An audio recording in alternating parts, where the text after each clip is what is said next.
Ayun guys, hello na naman sa inyo lahat. And for today's video, preparation pa rin to ng mga handa naming laro para kay mama. Para sa mga lahat ng bisita. Especially sa mga 30 pataas. So, ayun. And today, nagpagawa kami ng pasikreto kay tata ng pabitin. Alam niyo naman, ang mga Pinoy hindi mawawala nito. So, last na nagganito kami is nung 2020, nung tatlo kami sabay-sabay na birthday. So, ito yung pangalawang ganito. So, ang saya nun guys, puro matatanda. Hindi naman totaling matatanda. Nasa 30 to 50, 60 ganon. Malalakas pa naman sila sa unan. And then, ito yung ating flower bouquet na gagawin ko din mamaya. Ito yung wrap niya. At ito na ang ating ilalagay sa ating mga pabitin. Hindi. Meron tayong pabitin. Meron din yung tinatawag na, alam mo sa Ilocano yung gamatan. Kung ano yung, example, si host, si MC, ang sasabihin niya is, banana ketchup. Dalawa yung pagpipilian niya na nandun. Pero madami yun. Hahanapin niya. For example, ako. Tapos yung isa, paunahan kaming dukmain ba yun? Dukmain. Hindi. Kunin kung ano man yung sasabihin ni MC. So, parang, okay. Tapos, next na naman. Ganun. And then, may Coke. Dahil Coke lover ang ating birthday celebrant. So, merong bouquet na Coke. I love you. Tatlo. Ito. Meron din tayong, ito yung bouquet na gagawin namin is hindi na siya flowers. So, condiments. Yung mga kailangan niyang pangluto, panlaba, nandito na lahat. Bouquet ang gagawin ko dito. Then, ito yung pabitin natin. And nandun pa yung isa. Guys. Ito. Then, yung isang palaro niya guys ay, may package. Example, si whitening, mga ganon. Whitening package. Ang laman nun ay, akala nyo mga Kojic, mga sabon na pampaputi, lotion na pampaputi, hindi po. Ang laman ng whitening, example natin ay Zonrox. Mga ganon ba? Tapos, travel package, birthday package, brand new PC, mga ganon. So, ito na yun guys. Naka-separate na sila. Para madali na lang. So, lalagay natin dito. Ito din yung isang pabitin. Tapos, ito guys, yung mga naka-tape. Meron silang tape dyan para isang palaro din to guys. Example, madami din ba nakapila. So, hulaan nila. May tag-20, tapos may mga groceries din.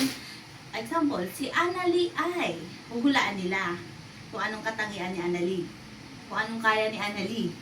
Si Annalie ay magaling kumuha ng tukmem. Example lang yun. So, ayun.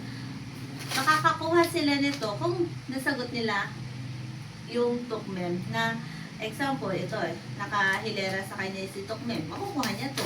Kung yung si 20, makukuha niya si 20. Ganon. Ang ating palaro. Tapos, siguro huli na yung pabitin na.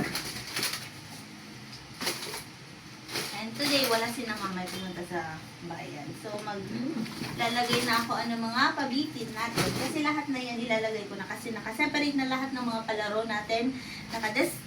Naka-segregate na sila sa kanya-kanya nilang lagayan na dapat ay nasa kanila na. So, ang gagawin natin ngayon ay ayan, maglalagay tayo dyan. Pero hindi pa niya alam ito. So, samahan nyo na lang ako lagay-lagay ng guys, ganito. Kahit matali. Tapos, ang susunod natin is yung pang-bouquet niya.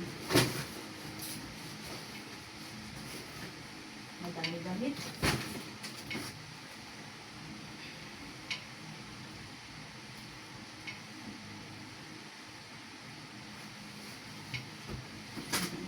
Baka hindi ka niya. Sana kaya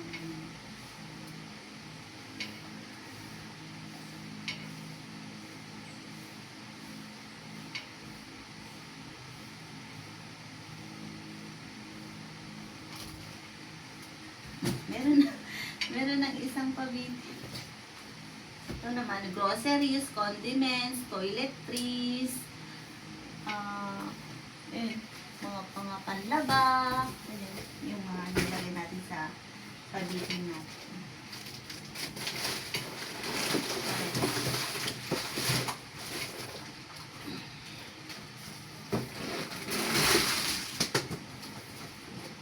Tapos, iba pa yung condiments. Wala pa palang sali ng iba.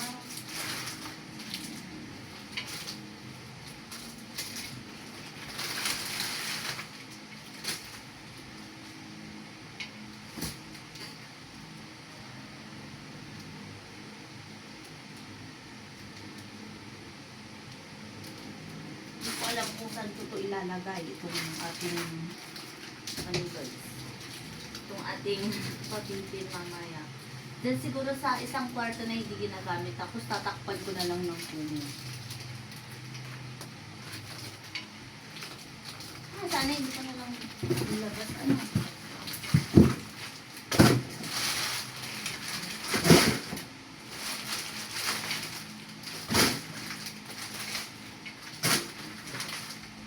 Tapos, pag may mga natira pa, hindi magpapalaro na naman. Kung madami na ito masyado, ito ulit kami ng palaro. Para ano, madaming mabigyan.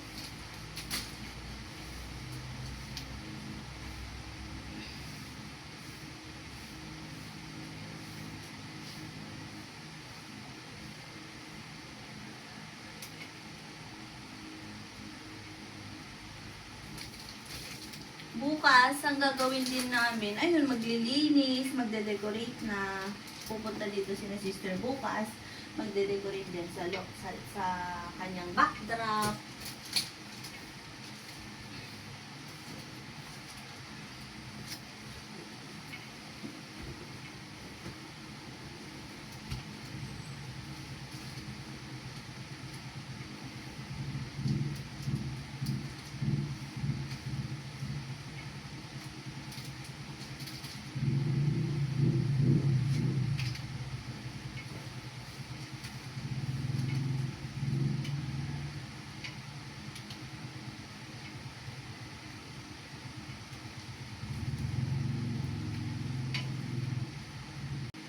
Iilan pa lang nilagay ko is parang madami.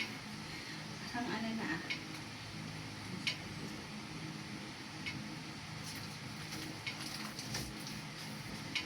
Hay nako, si mama lahat ang magluluto ng kanyang handa.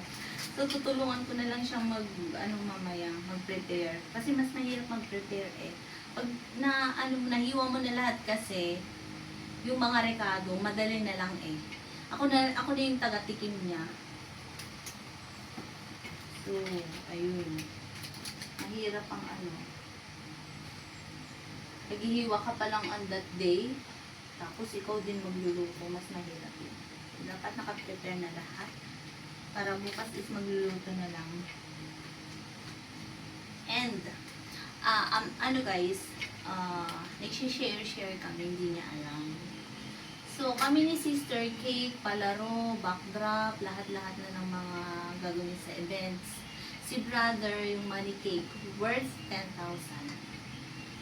And, tapos may dinagdag ata si Sister doon. Then, yung palechon, magpapalechon kasi si Mama. So, sabi namin, lechon belly na lang para yung kalahati niya is gagawin, yung handa din para may magamit siyang karne para sa mga rekado. Kasi sabi niya, once in a lifetime lang daw naman kasi magsi-60, kaya why not na mag-lechon, buong lechon. So, may alaga siya doon. Tapos, yung bayad ng pampalechon is worth siguro, malaki kasi yung baboy. So, nasa 5 to 3K. So, ayun, sina brother at si Mang Darion. Tapos, si RJ naman ay 5 cases na soft drinks. Yung sa kanya, tapos yung mga plates, mga spoon and fork, kinare off niya na din. So, So, nag-share kami lahat, guys. Si Mong, alam ko magbibigay din si Mong rap-rap eh.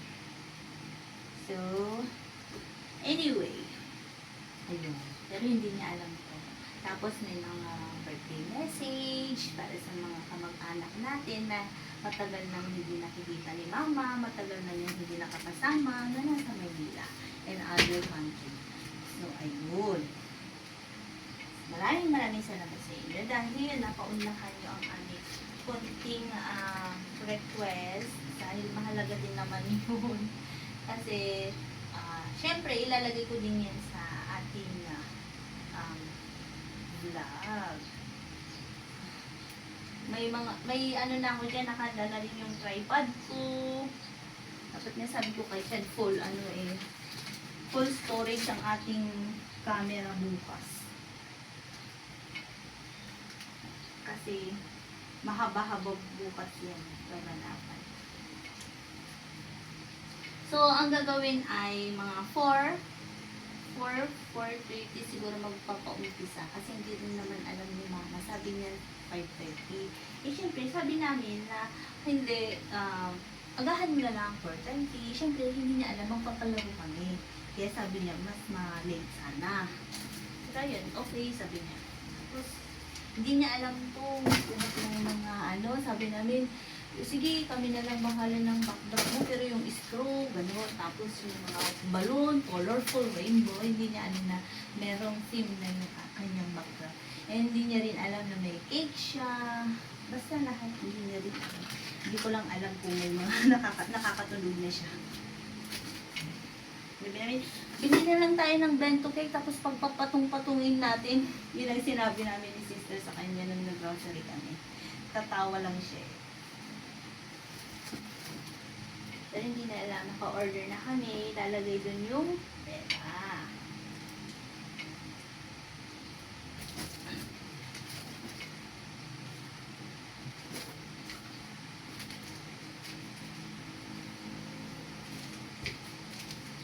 Anyway, bukas yung birthday. Ngayon ko siya i-upload.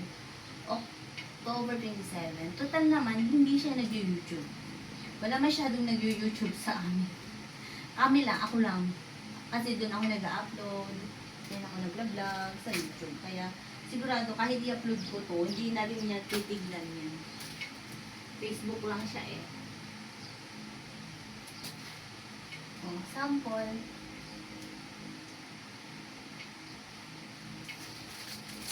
Wala pa sa kalahati itong nalagay ko. Dami pa dun sa karton. Tapos dyan din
So, gagawa na tayo ng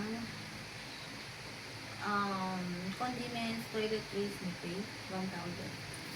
So, kumuha ko ng karton, yung karton ng pinag-groceryhan namin. And then, ayan, naka-ano ko na,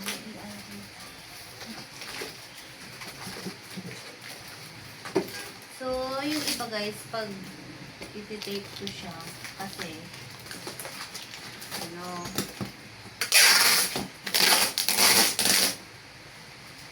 magae para hindi siya maghiwa-hiwala.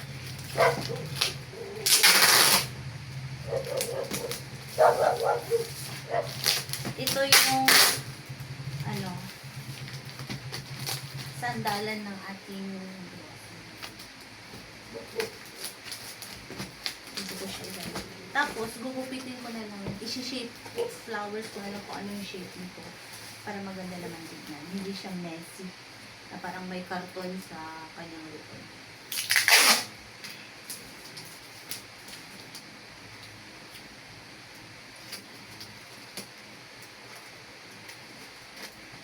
Hindi naman ganito pala. Siguro magbubunting din ito, no? Kasi masyadong yeah. Buntingin natin. Masyadong malapad na siya.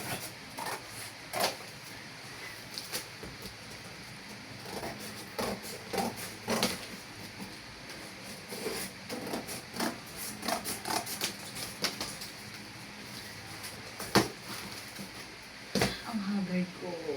Since nung before birthday ko, wala na ako masyadong magandang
Brad.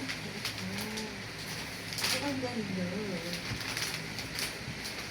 Ang ganda naman.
Tapos na ako.